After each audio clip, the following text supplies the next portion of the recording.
तपाईँ सिएबाट चाहिँ मार्केटिङ स्पेसमा कसरी तपाईँ स्विच गर्नुभयो? मलाई एक त यो कुरा चाहिँ पहिलादेखि नै मन पर्थ्यो, डिजिटल मार्केटिङको कुराहरू, सोसियल मिडियाहरूमा एक्टिभ हुने, त्यो कुराहरूमा चाहिँ एकदमै मन लागिराख्ने कुरा थियो। अहिले चाहिँ तपाईँले एक्ज्याक्टली कुन सर्भिस प्रोभाइड गरिराख्नु भएको छ र अहिले तपाईँसँग कतिजना क्लाइन्ट हुनुहुन्छ होला? मेरो मेजर सर्भिस भनेको चाहिँ सोसियल मिडिया मार्केटिङ र पर्फर्मेन्स मार्केटिङ नै छ।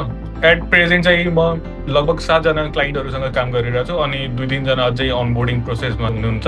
क्लाइन्टलाई तपाईँले सोसियल मिडिया सर्भिसमा चाहिँ के कुराहरू दिनु भइरहेको छ? सोसियल मिडिया मार्केटिङमा चाहिँ म उनीहरूको लागि प्रपर रिसर्च र कम्प्युटर एनालाइसिस भयो, त्यसपछि उनीहरूको प्लानिङ्सहरू भयो। तपाईँले यो दुईटै प्याकेजको लागि कति कति चार्ज गरिराख्नु भएको छ? मेरो चार्जेस चाहिँ मेन उनीहरूको रिक्वायरमेन्ट्स र एफोर्टमाथि चाहिँ डिपेन्ड गर्छ। अहिले तपाईँको क्लाइन्ट एक्विजिसन फनल कस्तो छ होला?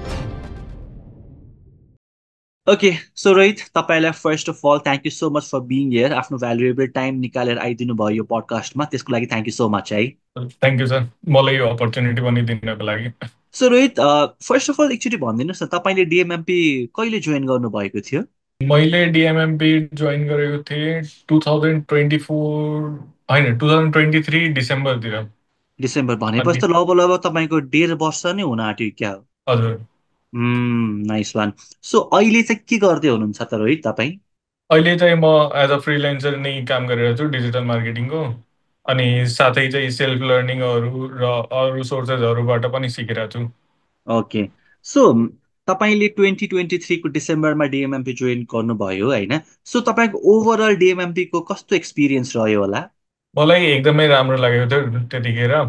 अनि त्यसपछि म चाहिँ पहिलादेखि नै यो फिल्डहरूमा चाहिँ इन्ट्रेस्टेड थिएँ। अनि त्यसपछि तपाईँमा यो डिएमएमपीमा इनरोल गरिसकेपछि धेरै कुराहरू त्यतिखेर चाहिँ सिकेको थिएँ। अनि त्यहाँ चाहिँ मेन अब हाम्रो कम्युनिटी थियो, जहाँ एउटै माइन्डसेट भएको मान्छेहरू उता बसिरहेको थिए, उनीहरूले आफ्नो विन्सहरू सेयर गर्थे। त्यतिखेर म चाहिँ जहिले पनि मोटिभेट भइरहेको थिएँ कि उनीहरू जस्तै मलाई पनि ग्रो गर्नु छ, त्यस्तै क्लाइन्टहरू पाउनु छ।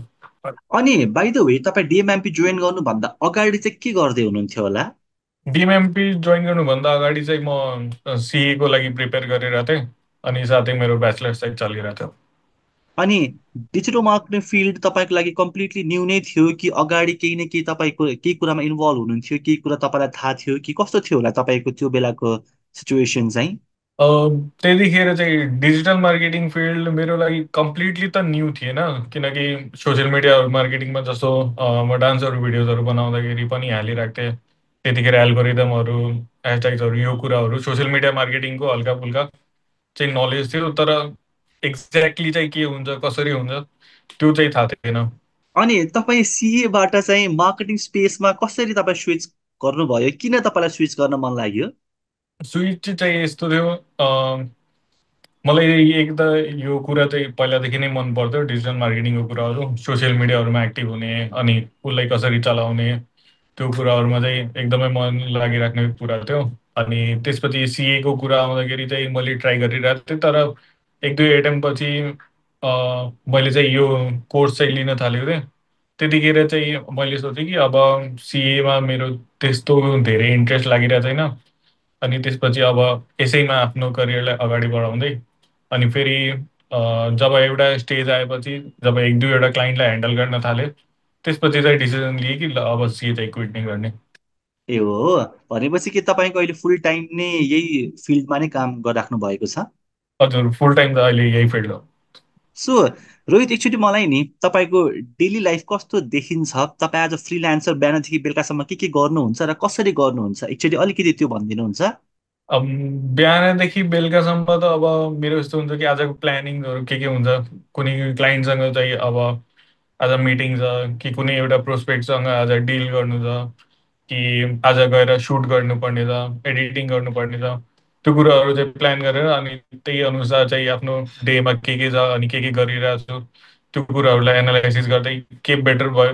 अनि साथै हिजो जुन गरेको सुट्सहरू थियो, एडिटहरू भएको थियो, त्यसबाट चाहिँ कसरी कस्तो रिजल्ट आयो, कतिको नयाँ इङ्गेजमेन्टहरू बढ्यो क्लाइन्टको लागि, त्यही सबमा मेरो दिन गइहाल्छ पुरै। यस। सो अहिले चाहिँ तपाईँले होइन एक्ज्याक्टली कुन सर्भिस प्रोभाइड गरिराख्नु भएको छ, र अहिले तपाईँसँग कतिजना क्लाइन्ट क्लाइन्ट हुनुहुन्छ होला, किनकि लास्ट टाइम तपाईँले मलाई वाट्सएपमा यो चाहिँ मैले एडिट गरेको भिडियो है भनेर पठाउनु भएको थियो नि, जुन एकदमै क्लिन हजुर थियो क्या, राम्रो क्लिन थियो क्या।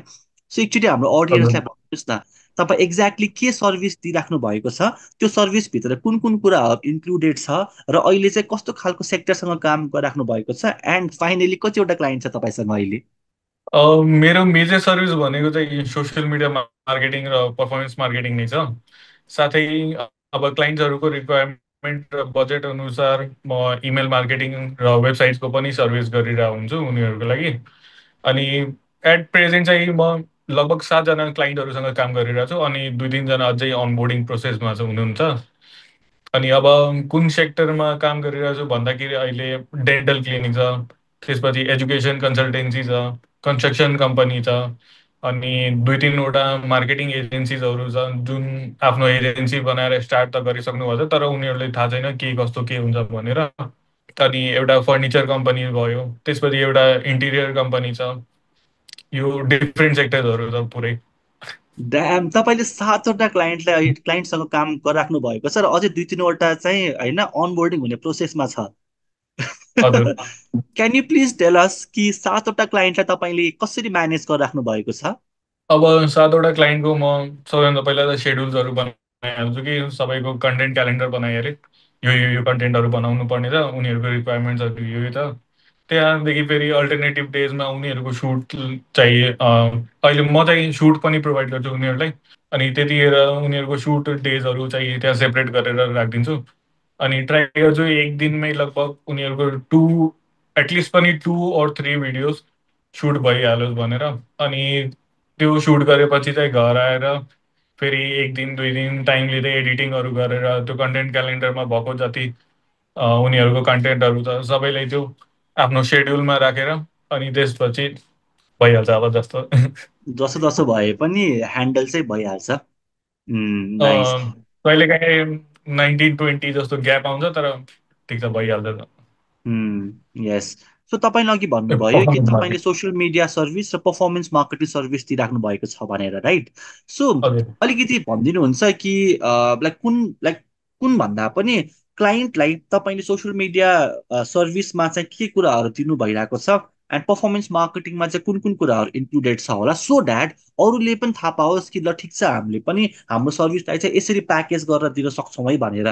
किनकि तपाईँले अघि भर्खर पनि भन्नुभयो कि मैले सुटको सर्भिस पनि दिइरहेको छु भनेर, यानि कि तपाईँ आफ्नो हजुर क्लाइन्टकोमा गएर सुट पनि गर्नुहुन्छ, एडिट पनि गर्नुहुन्छ, राइट? सो अलिकति हजुर। भनिदिनु, सोसियल मिडिया मार्केटिङ सर्भिसमा के कुराहरू इन्क्लुडेड छ, एन्ड पर्फर्मेन्स मार्केटिङमा के कुराहरू छ भनेर।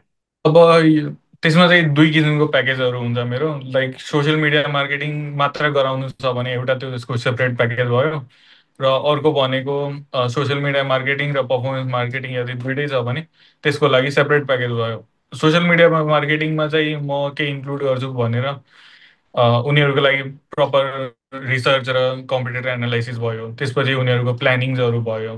त्यस प्लानिङभित्र अब कन्टेन्ट क्यालेन्डरहरू आइहाल्यो, अनि सुटको डेटहरू सबै डिस्क्रिप्सनहरू भयो कि के सुट गर्ने, कसरी सुट गर्ने, अनि कुन लोकेसन्सहरू सबै कुरा त्यसमा आइहाल्यो। त्यसपछि आयो मैले प्रोभाइड गर्ने उनीहरूलाई स्क्रिप्टिङहरू भयो। त्यसपछि स्क्रिप्ट गरेर गएर सुट गरिदिने, त्यसपछि आएर एडिट गर्ने, अनि लास्टमा चाहिँ उनीहरूको त्यो कन्टेन्टलाई डिस्ट्रिब्युट गरिदिने। अनि सोसियल मिडिया प्याकेजमा चाहिँ मेनली एजुकेसन भिडियोज कि त इन्फर्मेटिभ भिडियोज कि अरू केही प्रब्लम सल्भिङ भिडियोज त्यस्तो भिडियोजहरू मात्र हुन्छ। अनि यदि सोसियल मिडिया मार्केटिङ र पर्फर्मेन्स मार्केटिङ दुइटै एड अन छ भने त्यतिखेर चाहिँ 1-2 भिडियो त्यस्तोमा फोकस हुन्छ जुन उनीहरूको एड चलाउनको लागि चाहिँ मेन स्पेसिफिक भएर त्यो भिडियो बनाएको हुन्छ। ओके। सो एउटा कुरा चाहिँ म अझै क्युरियस भएँ होइन, तपाईँले सोसियल मिडिया मार्केटिङ सर्भिस दिनुहुन्छ एउटा प्याकेज बनाएर, अर्को प्याकेज भनेको चाहिँ social media marketing plus performance marketing, जसमा तपाईँले एडभर्टिजमेन्ट होइन, यानि कि मेटा एड, इन्स्टाग्राम हजुर एड पनि रन गरिदिनुहुन्छ। सो इफ यु आर हजुर। कम्फर्टेबल, तपाईँले यो दुइटै प्याकेजको लागि कति कति चार्ज गरिराख्नु भएको छ आफ्नो क्लाइन्टहरूलाई, त्यो सेयर गर्न मिल्छ होला? अ, हुन्छ। तर क्लाइन्टसँग त मेन पैसा लिनै गाह्रो हुन्छ। अनि अँ। त्यसरी चार्जेसको कुरा गऱ्यो भने मेरो चार्जेस चाहिँ मेन उनीहरूको रिक्वायरमेन्ट्स र एफोर्टमाथि चाहिँ डिपेन्ड गर्छ।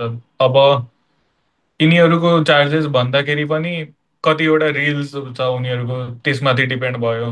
कति सो छिटो उनीहरूले सुट गरिहाल्छन्, त्यो कुरामा भयो। त्यही नर्मली पनि तपाईँले कति चार्ज भन्दाखेरि गर्नुहुन्छ? लगभग लगभग यसमा 20 देखि 40,000सम्मको प्याकेज हुन्छ। सोसियल मिडिया मार्केटिङमा? सोसियल मिडिया मार्केटिङमा। अनि प्लस पर्फर्मेन्स मार्केटिङ यानि कि एडभर्टिजमेन्ट पनि एड भयो भने? एडभर्टिजमेन्ट पनि एड भयो भने अराउन्ड 50सम्म जान्छ। That's nice, very good Rohit, very good. तपाईँले एकदमै राम्रोसँग गरिराख्नु भएको छ। सो एकचोटि अलिकति पछाडि जाउँ होइन। अनि तपाईँले ट्वेन्टी ट्वेन्टी हजुर। थ्रीमा डेमा जोइन गर्नुभयो, त्यहाँ कुराहरू सिक्नुभयो होइन। सो उम्, तपाईँले आफ्नो फर्स्ट क्लाइन्ट चाहिँ कसरी अक्वायर गर्नुभयो, कतिमा आफ्नो फर्स्ट क्लाइन्टलाई क्लोज गर्नुभयो, त्यो एक्सपिरियन्स अलिकति सेयर गरिदिनुहोस् न। अ, मेरो फर्स्ट क्लाइन्ट भनेको, म चाहिँ बहिनीसँग डेन्टल क्लिनिक गएको थिएँ। अनि त्यतिखेर चाहिँ मेरो मामाले पनि उहाँले चिन्नुहुन्थ्यो त्यो डेन्टिस्टलाई।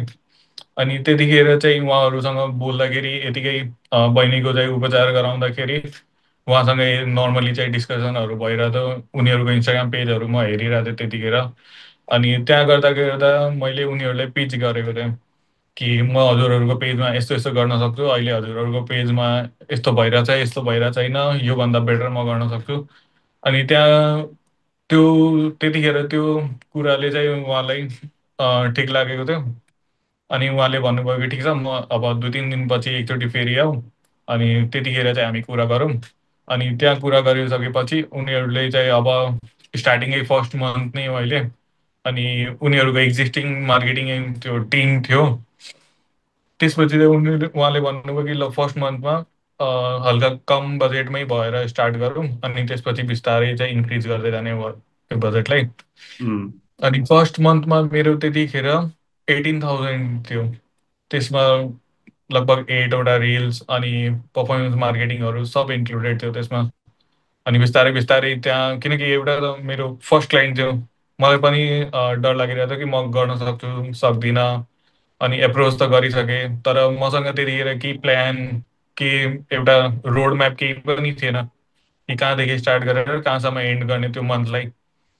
अनि त्यतिखेर चाहिँ बिस्तारै बिस्तारै सिक्दै गयो त्यसमा। अनि के त्यो डेन्टल क्लिनिक अहिलेसम्म पनि तपाईँसँग काम गरिराख्नु भएको छ? हजुर, अहिलेसम्म पनि छ, उहाँलाई काम गरिरहेको 9 मन्थ्स भइसक्यो। 9 मन्थ्स भइसक्यो? That is amazing, amazing. Okay, so भनेपछि तपाईँको फर्स्ट क्लाइन्ट चाहिँ तपाईँ त्यो डेन्टल क्लिनिकमा जानुभयो, तपाईँ डाइरेक्टली अप्रोच गर्नुभयो, त्यहाँबाट क्लोज गर्नुभयो। अनि अरू हजुर। क्लाइन्टहरूलाई तपाईँले कसरी अक्वायर गरिराख्नु भएको छ? अहिले तपाईँको क्लाइन्ट एक्विजिसन फनल कस्तो छ होला? अहिले मेरो क्लाइन्ट एक्विजिसन फनलको लागि मैले यहाँ विराटनगरतिर बढी लिड्सहरूले चाहिँ वर्क गरिरहेको छैन। अनि मेरो मेन क्लाइन्ट्सहरू भनेको सुटले गर्दा र एडिटिङहरू स्टाइल्सहरूले गर्दा, अनि क्लिन स्क्रिप्टिङहरूले गर्दा चाहिँ उनी रिफरेन्सहरू थ्रु, अनि कि कुनै क्लाइन्टहरूले टिकटकमा भिडियोज हेऱ्यो अर्को क्लाइन्टको, अनि उहाँ चाहिँ मेरो त्यो डिस्क्रिप्सनमा लेखेको हुन्छ उता मार्केटिङ बाई डिजी रोहित भनेर। अनि त्यसको थ्रु चाहिँ उनीहरूले मलाई कन्ट्याक्ट गरेर, अनि त्यसरी चाहिँ अहिले चाहिँ क्लाइन्ट बिल्डअप भइरहेछ। तर लिड्सले मैले ट्राई गरेको छु, तर लिड्सले चाहिँ यतातिर चाहिँ खासै काम गरेको थिएन। उम्, अनि मेन चाहिँ एक्जिस्टिङ क्लाइन्ट्सकै भिडियोजहरूबाट कन्टेन्टहरूबाट नै अझै क्लाइन्ट्सहरू आइरहेछन्। मेन भनेको तपाईँले आफ्नो कामलाई सोकेस गरिराख्नु भएको छ, र त्यो कामलाई देखेर हजुर। नै अरूहरूले पनि तपाईँलाई अप्रोच गरिराख्नु भएको छ। हजुर। That's that's nice. So Rohit, तपाईँको अहिले जुन लेभल छ नि होइन, तपाईँ अहिले हजुर। 7वटा क्लाइन्टसँग काम गरिराख्नु भएको छ, तपाईँ पक्कै पनि मल्टिपल ल्याक माथि नै तपाईँको मन्थली इन्कम पनि भइरहेको छ होला। तपाईँको उम्, अहिलेको लेभलमा यदि कसैलाई पुग्नु पर्यो एज अ बिगिनर भने नि, त्यो रोड म्याप कस्तो हुन्छ होला? यसको लागि सबभन्दा पहिला त डिजिटल मार्केटिङको मेन मेन सर्भिसेसहरूको नलेज हुनु पर्यो।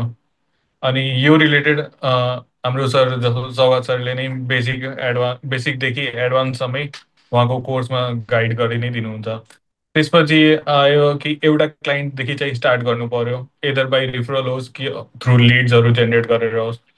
त्यसपछि चाहिँ आफ्नो कमी कमजोरीहरू त्यसमा थाहा पाइन्छ, अनि त्यसले चाहिँ आफ्नो अपर्च्युनिटीहरू दिन्छ कि डे बाई डे इम्प्रुभ गर्नको लागि। त्यसपछि अब बिस्तारै लिड्सको थ्रु अथवा गरिरहेको काम देखेर क्लाइन्ट्सहरू एड अन हुँदै जाने हो। अनि आफ्नो मेन लास्टतिर चाहिँ म के भन्छु भने आफ्नो डिजायर्ड क्लाइन्ट्स अर कस्तो क्लाइन्टसँग काम गर्न कुरा चाहिँ सिक्नु पर्यो। यो चाहिँ म अहिले पनि सिकि नै रहेको छु र एकदमै गाह्रो लाग्छ अहिले पनि।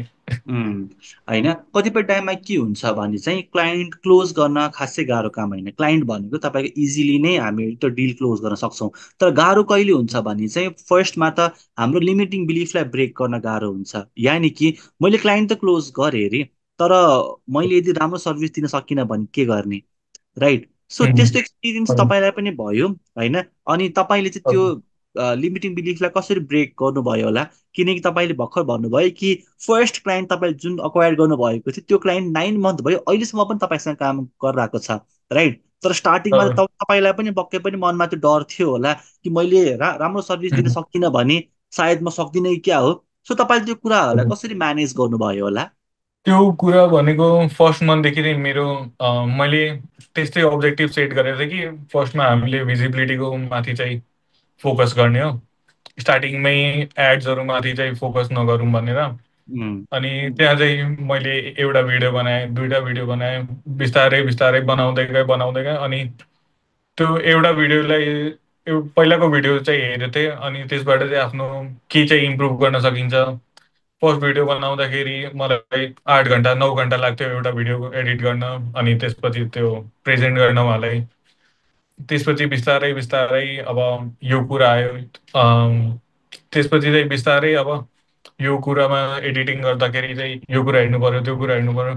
अनि बिस्तारै त्यसलाई इम्प्रुभ गर्दै गएँ। अनि इम्प्रुभ गर्दा गर्दै फेरि चाहिँ उहाँले पनि राम्रो लाग्न थाल्यो त्यो भिडियोजहरू।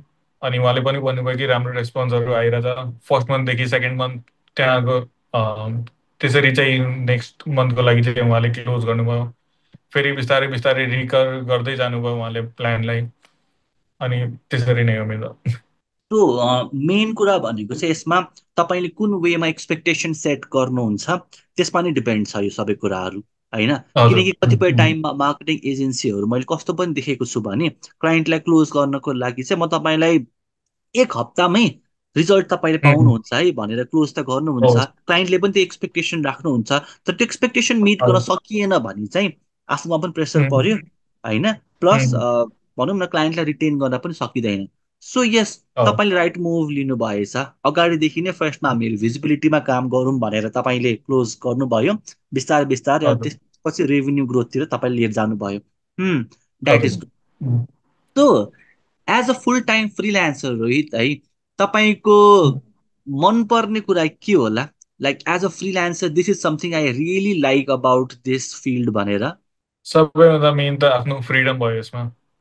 अनि त्यसपछि नयाँ नयाँ क्लाइन्ट्सहरूसँग बोल्ने, अनि त्यसले गर्दा चाहिँ कम्युनिकेसन स्किलहरू चाहिँ बिल्डअप हुँदै जान्छ। त्यो चाहिँ कुरा मलाई एकदमै मनपर्छ। अनि त्यसपछि क्लाइन्टहरू डिफ्रेन्ट खालको क्लाइन्ट्सहरू कस्तो हुन्छन्, कस्ता कस्ता क्लाइन्ट्सहरू हुन्छन्, कसरी डिल गर्ने एउटालाई, अरूकोलाई कसरी डिल गर्ने, त्यस्ता नयाँ कुराहरू धेरै सिक्न मिल्छ यसमा। अनि Hmm. साथै आफ्नो मन परेको कुरा जस्तो सुट गरिदिने, एडिट गरिदिने, त्यसलाई चाहिँ डिस्ट्रिब्युटहरू गरिदिने, त्यस्तो गर्दा आफै रमाइलो भइ नै हाल्छ।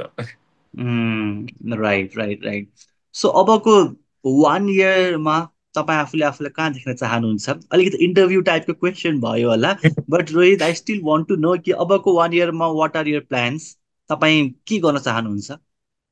अबको 1 इयरमा म आई विल प्रिफर कि आफ्नो एउटा टिमलाई चाहिँ बिल्डअप गर्नको लागि धेरै Hmm. ठुलो टिम होइन, एटलिस्ट 2 or 3 पर्सनको टिम हुनु पर्यो। अँ, अनि त्यसपछि चाहिँ आफ्नो एक्जिस्टिङ क्लाइन्ट्सहरू भन्दा अझै बेटर होइन, त्यसपछि चाहिँ आफ्नो एक्जिस्टिङ क्लाइन्टसँगै अझै बेटर क्लाइन्ट्सहरूलाई एड अन गर्दै जाने। hmm, अनि त्यसपछि आफ्नो इक्विपमेन्ट्सहरू अनि आफ्नो फ्री टाइमलाई कसरी अझै युज गर्न सकिन्छ त्यो hmm. कुराहरूमा चाहिँ अझै वर्क गर्नु मन छ। भेरी गुड, किनकि त्यही एन्सर नै मैले एक्सपेक्ट गरिरहेको थिएँ क्या, होइन? स्टार्टिङ म 1 वर्षमा यत्रो ठुलो एजेन्सी खोल्छु भन्दा पनि सुरुमा टिम बिल्ड गर्दै हजुर। जाउँ, होइन? आफ्नो उम्, एक्जिस्टिङ क्लाइन्टसँग अझै बेटर बेटर क्लाइन्टहरू, हाई टिकट क्लाइन्टहरू क्लोज गर्दै जाउँ, आफ्नो स्किलमा अझै वर्क गर्दै गरौँ, होइन?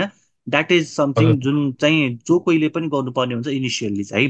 सो यस, उम्, एन्डमा एउटा लास्ट क्वेसन भनेको चाहिँ धेरैजना हुनुहुन्छ होइन जो डिजिटल हजुर। मार्केटिङमा होइन आफ्नो करियर बिल्ड गर्न चाहनुहुन्छ होइन। सो रोहित, तपाईँ पनि एउटा लाइभ इक्जाम्पल हो कि तपाईँ पनि एउटा सिएको फिल्डबाट तपाईँ डिजिटल मार्केटिङमा आफूलाई ट्रान्जिसन पनि गर्नुभयो, अहिले राम्रोसँग गरि पनि राख्नु भएको छ। सो केही एडभाइस दिन उम्, चाहनुहुन्छ त्यो व्यक्तिहरूलाई जो चाहिँ डिजिटल मार्केटिङमा न्यू हुनुहुन्छ र यो फिल्डमा आफ्नो करियर बनाउन चाहनुहुन्छ? So any advice for them, तपाईँलाई आफ्नो एक्सपिरियन्सबाट चाहिँ, लाइक सायद यो कुराहरू मलाई कसैले होइन मैले स्टार्ट गरेको बेलामा भनिदिएको भए होइन मलाई धेरै नै उम्। बेटर हुन्थ्यो होला, धेरै नै राम्रो हुन्थ्यो होला, सो समथिङ लाइक द्याट। यो जब मैले चाहिँ स्टार्ट गरेको थिएँ त्यतिखेर चाहिँ मलाई याद छ सरले भन्नुहुन्थ्यो कि step out of your comfort zone भनेर। अनि स्टार्टिङमा अब वेनेभर आई स्टार्टिङमा जब पनि मलाई क्विट गर्दिनँ कि त म गर्न सक्दिनँ भने जस्तो लाग्थ्यो, त्यतिखेर चाहिँ सरको भनेको यही लाइन चाहिँ मलाई याद आउँथ्यो। अनि त्यसले नै म एकदमै मोटिभेट हुन्थेँ कि होइन, मलाई पनि आफ्नो कम्फर्ट जोनबाट चाहिँ बाहिर आएर केही गर्नु त पर्ने छ, आफ्नो गोल्सहरू चाहिँ अचिभ गर्नुपर्ने छ। अनि त्यसपछि मैले फर्स्टको 2-3 महिना एउटा मात्रै क्लाइन्टसँग काम गरिरहेको थिएँ, किनभने मलाई पनि डर थियो कि गर्न सक्छु कि सक्दिनँ। अनि त्यही फियरलाई चाहिँ बिस्तारै ओभरकम गरेर अब चाहिँ म पनि 6-7वटा क्लाइन्टसम्म आफैले ह्यान्डल गर्न सकिरहेको छु। Very good, very good. Right, first thing भनेको चाहिँ getting out of your comfort zone is the first thing that anyone need to do होइन। किनकि ग्रोथ हजुर। कम्फोर्ट जोनमा छैन नि त नि। तपाईँ यदि चाहिँ उम्, होइन म एउटा क्लाइन्टसँग मात्रै कम्फर्टेबल छु भनेर बस्नु भएको भए सायद तपाईँ अहिले 7वटा क्लाइन्टसँग काम गर्न सक्छु भनेर त्यो कन्फिडेन्स पनि तपाईँमा बिल्ड हुँदैन थियो होला। But that's um, great, I am so happy for you Rohit. है, सो आजको यो पडकास्टलाई यतिमै एन्ड गरौँ। एन्ड आई रियली होप कि अबको केही समयपछि तपाईँसँग फेरि म यसरी नै कुरा गर्न पाउँछु, अनि अगेन हामीहरू चाहिँ तपाईँको होइन नेक्स्ट बिग सक्सेसको बारेमा कुरा गर्नेछौँ। सो thank you so much for this है। हजुर, थ्याङ्क यू सर।